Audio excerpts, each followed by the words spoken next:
Trump's getting blamed for stirring up North Korea. They haven't changed since he got elected. No, and you know, here's something to remember. Bill Clinton could have dealt with this situation 20 plus years ago, right? About 1994. Yeah. Clinton could have dealt with this, and instead he kicked the can down the road, which is no surprise, but he kicked the can down the road and he gave us this rhetoric about, well, we've got agreements now that will stop North Korea from ever becoming a nuclear power.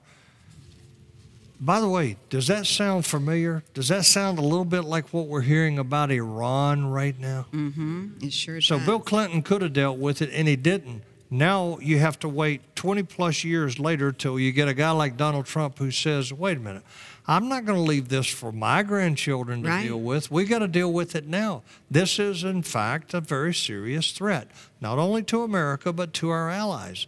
And we got to stop this. Yes. And he's willing. I think he's willing. Look, I think if he doesn't get elected for a second term, I think that's okay as long as he does what he feels, you know, is right for this country. I mean, he really does love America. He really does. You know, he loves this country. Yes. Yeah, I mean, he's Donald Trump. He's got, you know, his own issues, but we all do.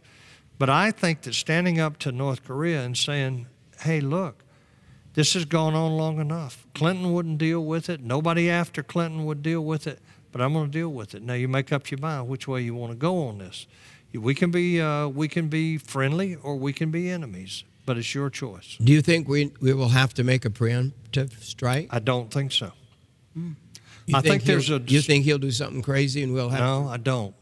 I think that there is a streak of rationality in Kim Jong-un that people don't really understand. But I don't think that Kim Jong-un wants to provoke the Chinese or the Americans, because the Chinese ultimately are his biggest supporters, but also potentially the ones that have the greatest control over him. If any, nobody has control, but influence, I will say, over him. I think ultimately what's going to happen is the Chinese are going to have to take him out.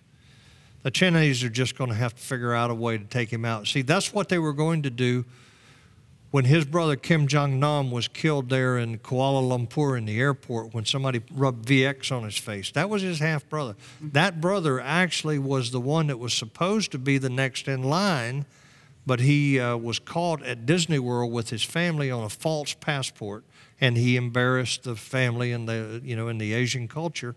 Losing face is unforgivable.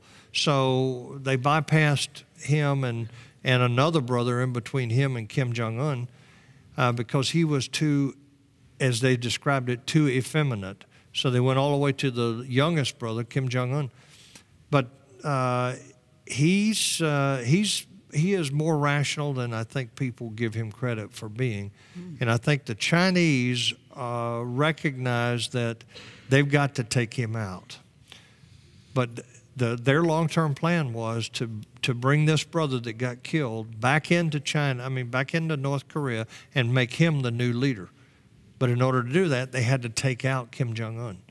And they hadn't yet figured out how to do that. So they were in Macau. The brother that was killed was actually living in Macau under Chinese protection, waiting for the day that they could bring him back in and establish him as the leader of North Korea.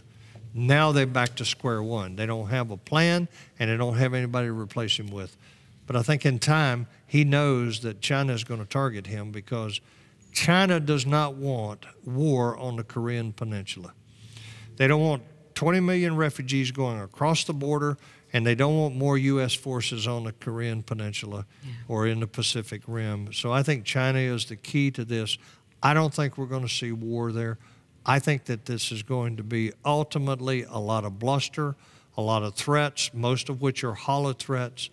You may see some more tests, missile tests, maybe even another nuclear test. But I don't think you're going to see war there. I don't see it right now. Not now. Not in the short term.